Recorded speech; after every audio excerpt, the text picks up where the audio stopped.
Bonjour et bienvenue à notre méditation. Aujourd'hui, c'est le 11 avril. Nous continuons de méditer dans Apocalypse chapitre 7 et verset 10. Le salut appartient à l'agneau. Hier, le 10 avril, nous avons donc vu comment Dieu nous a réconciliés en Christ Jésus en lisant quelques textes dans le chapitre 1er de l'épître de Paul aux Colossiens.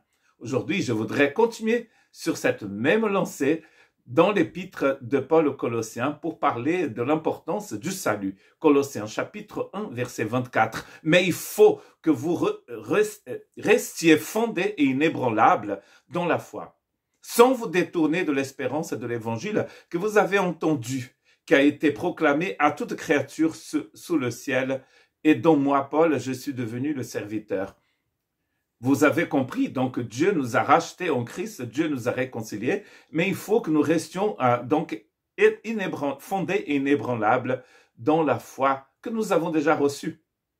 Vous allez voir, si vous êtes très présent sur les réseaux sociaux, que surtout si vous êtes dans un réseau où il y a beaucoup de chrétiens, notamment d'évangéliques, vous allez souvent trouver, en tout cas quand vous venez d'Amérique latine, c'est fort possible que vous trouviez dans ces réseaux sociaux toutes sortes de formules religieuses et peut-être magiques pour avancer dans la foi.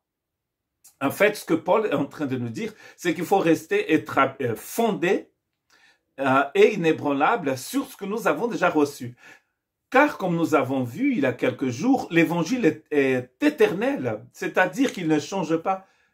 Souvent, on va trouver sur Facebook ce genre de formule. D'ailleurs, j'ai vu ce matin même sur mon Facebook, il y a beaucoup de Brésiliens. J'ai entendu j'ai vu quelqu'un qui avait mis un message du type le Seigneur a préparé pour vous des choses merveilleuses ce mois.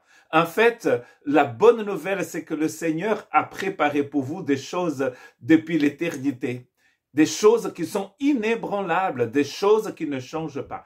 Le plan de Dieu, l'économie divine, comme nous dit Paul, elle est éternelle, c'est-à-dire qu'il n'y a rien de nouveau pour ce mois, c'est éternel. Tout ce que le Saint-Esprit vous demande, c'est de rester fondé, inébranlable sur ce qui est éternel. D'ailleurs, on va lire un autre texte qui va dire quasiment la même chose dans Éphésiens chapitre 3 verset 17, de sorte que le Christ habite dans votre cœur par la foi. Je prie que vous soyez enracinés et fondés dans l'amour. Il va utiliser une autre métaphore ici, la métaphore qu'il a prise dans la botanique.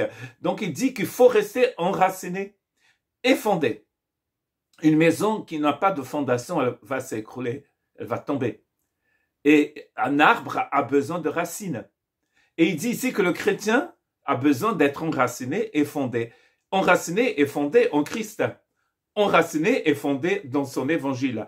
Et 1 Pierre 5,10, le Dieu de toute grâce vous a appelé en Jésus-Christ à sa gloire éternelle. Après que vous aurez souffert un peu de temps, il vous rétablira lui-même, vous affermira, vous fortifiera et vous rendra inébranlable. Donc, on a tout compris, c'est Dieu qui nous rend inébranlable. C'est pour ça que vous devez rester attaché au Christ, parce que c'est lui qui vous rend inébranlable. Pierre est en train de dire à ces chrétiens, d'ailleurs, 1 Pierre a été écrit à des chrétiens qui étaient en dispersion dans l'Asie mineure, dans la Turquie d'aujourd'hui, de Palestine, ils sont allés en Turquie parce qu'ils étaient persécutés. C'est pas parce qu'ils étaient en vacances. Hein. Et Pierre est en train d'encourager ses frères qui passent par des moments de grande tribulation. Il dit que c'est Dieu qui va rétablir ces chrétiens dans la foi. C'est Dieu qui va les affermir. C'est Dieu qui va les fortifier. C'est Dieu qui va les rendre inébranlables. Donc tout ce qu'ils doivent faire, c'est de faire confiance au Seigneur. Vous ne savez pas de quoi le lendemain sera fait, n'est-ce pas? Vous ne savez pas ce qui va se passer dans 10 minutes. Vous avez vu ce qui s'est passé à Marseille pendant que les gens dormaient ce week-end. Il y a une explosion. Et là, j'ai vu une interview d'une dame qui habitait juste en face. Elle a dit elle était réveillée par ce bruit. Et tout à coup, elle trouve sa maison, son appartement rempli de fumée. Quand on va dormir un dimanche soir, on ne pense pas que notre maison va exploser. On ne sait pas de quoi le lendemain est fait. C'est pour ça qu'il faut faire confiance au Seigneur. Il faut mettre sa foi sur le Seigneur, construire sa maison sur le roc.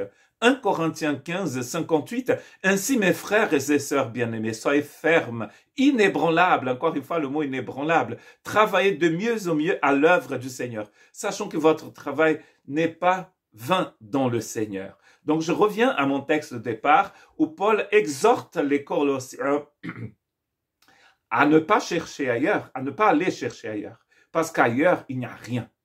Ce qu'il dit à ces chrétiens, vous avez compris maintenant ce que c'est que la rédemption, vous avez compris ce que c'est que la réconciliation, vous avez compris que maintenant vous êtes en Christ. Donc restez fondés, inébranlables dans la foi. Ne partez pas dans tous les sens, allons chercher ceci et cela ailleurs. Vous ne trouverez rien ailleurs. Tout est en Christ.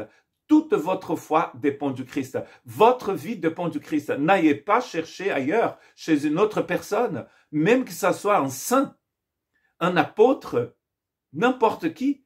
Personne ne peut vous rendre inébranlable. Seul Jésus peut le faire. Que Dieu vous bénisse.